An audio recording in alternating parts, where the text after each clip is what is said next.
Our minds are incredibly powerful, and one of the amazing features of it is the ability to visualize and experience a creation or an outcome. And you can stretch this across all aspects of our life. The power of our mind to visualize something that does not already exist. There's a large body of research on the effects of purposeful visualization for performance, and you may have come across some of these stories. Some of them go back to the Vietnam POWs, visualizing their golf game to keep themselves occupied during imprisonment, and then on release, experiencing that their golf game had significantly improved without having played golf in years. Also, back in the 1960s, it came to light that the Russian Olympic athletes were using visualization in their training. Since then, many studies have been done on creative performance, mental performance, and physical performance, and the effects of visualization practices.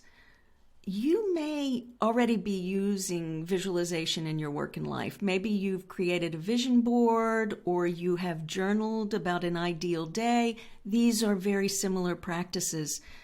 The practice this week will build on those skills if you've done them.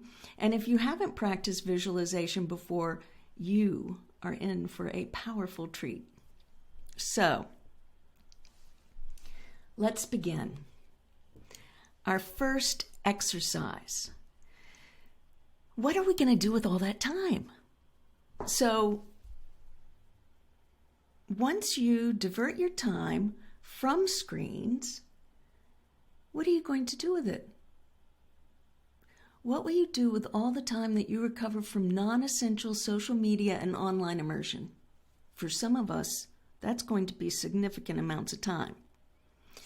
What would you do with an extra hour a day? Will you be spending more time with friends and family, writing a book, a blog, a screenplay, making art, exercising, cooking, hanging out with friends and family? This list is potentially infinite.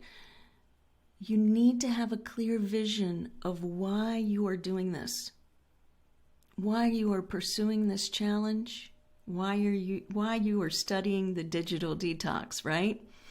So a clear vision of what it is that you want to change in your life, what you want to do more of. Map it out, sketch it out, make it visual. It could be a list. It doesn't matter what form it takes. You can think this through. Close your eyes. Imagine yourself writing that book early in the morning, seeing the paint washing across the canvas, seeing the movie that you made up on the screen. What is that wildly important goal? What are those small daily things that you would like to do differently? Anyway, start this exhaustive list.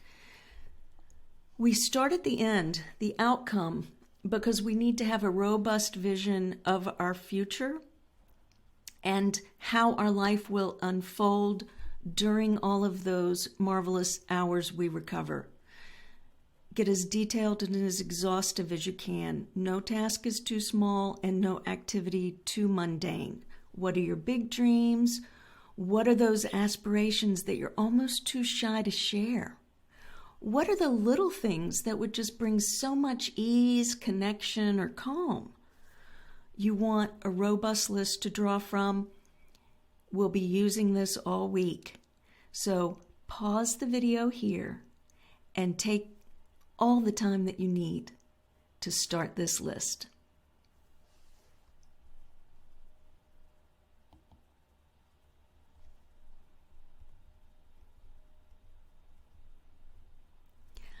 Our next exercise, after we start this list of how we're going to fill that fabulous time, is to come up with a list of challenges and successes. Let's start with the successes first. Just for a second, close your eyes, take a deep breath, and think of 3 successes. These can be from any age, and from any experience. Just let whatever ones arise behind your closed eyes that come to, let those be the right ones. And recall the sights, the sounds, the sensations, and the elevated emotions associated with those successes. Excitement, confidence, satisfaction, fulfillment, whatever those elevated emotions are, think about those. And then once you've come up with the 3, write these down and note the details. You can pause the video here and fill out your workbook. Take all the time that you need. Once you've done that, once you've thought of your successes, close your eyes again now and think of 3 challenging experiences. Maybe in the past you labeled these as failures. These are experiences that didn't turn out as you had hoped. Maybe it was a business that never took off, or a job you wanted so badly and didn't get, or a relationship that went sour. Whatever challenging experiences come to mind, trust that. Trust whatever comes to mind. And as they arise, recognize that each of these were valuable learning experiences. Even though they didn't go as desired, you learned amazing things from them. Think about those learnings now. Write these down and note the details.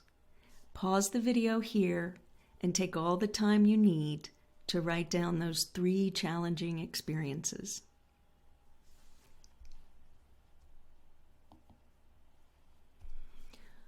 Once you have figured out your successes and your challenges that you want to use in the practices this week, the next exercise is to determine 3 mentors that you want to kind of bring on board this week. And these are mental mentors. We won't actually be meeting with them physically.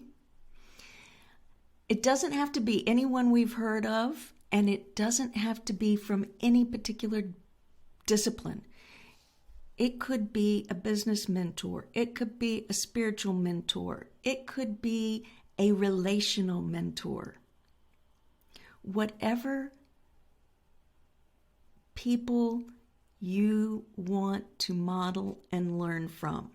So I have a whole huge variety of mentors that I bring to mind when I am doing these exercises. So, and different ones with different skill sets and different expertise. So I've been doing this for a pretty long time. Some of you may already have mentors or models in your mind. They don't have to be living. They don't have to you don't have to have met them. These are just people that embody things that you aspire to. And it doesn't have to be their whole life. It can be a particular aspect of their being that you aspire to. So once you have determined your 3 mentors, filled out the worksheet for the mentors, written some descriptive about why they are the people that come to mind, that surface in this process, some of their characteristics, some of the things that they do, some of their skill sets. Once you have filled that, we can move on to the hypnosis. So, for all 7 days of this challenge, you're going to make time to listen to the Vision of the Future hypnosis audio. And all of the prior exercise work that you've done on paper or in the PDF, you're going to use during this hypnosis session. So this will allow you the visualization of your new way of being to settle in at deeper levels of the mind. I call this particular hypnosis Vision of the Future. While listening to the Vision of the Future Hypnosis audio, your mind will be active and alert the entire time. You will hear what I say and remember as much as you would from any normal conversation. Rather than being a loss of control, the audio hypnosis is about helping you take control of those parts of your life that don't have to be out of control anymore. Your habitual, automatic, and subconscious processes. As you listen, you might feel a heavy sensation of relaxation, or you might notice a light floating sensation. You might just feel like you're sitting in a chair. Whatever you feel is perfectly fine. There is no one specific hypnotized feeling.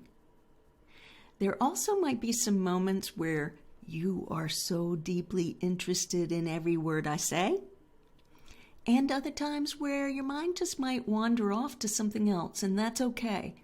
Just allow yourself to relax into this process. It's simply a matter of following some very easy instructions, following my voice. If I ask you to imagine something, just imagine it. And if I ask you to think about something, think about it. Also, if you ever feel the need to move, scratch, or adjust, feel free to do so. That will just help you relax further.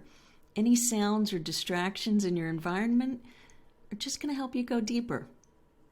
Some people prefer listening to the hypnosis right before bed. Some people prefer listening in the morning. Sometimes the afternoon is just when you have available to do it, or you need an energy boost.